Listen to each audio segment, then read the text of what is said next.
ঘটনা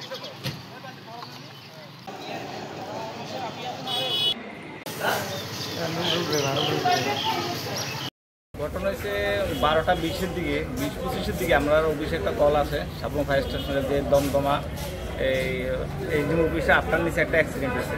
কারণ আমরা সঙ্গে সঙ্গে গেছি, যাই প্রচুর পাবলিক, তো পাবলিক সহকারে আমাদের গাড়ির মধ্যে রেস্কিউ করে তৎক্ষণাৎ আমরা হসপিটাল আনে তারা শিফট করলাম। মোটামুটি 4-5 জনের অ্যাক্সিডেন্ট হয়েছে, কিন্তু এর মধ্যে 4 জনের অবস্থা মোটামুটি ভালোই, পজিশন খারাপ।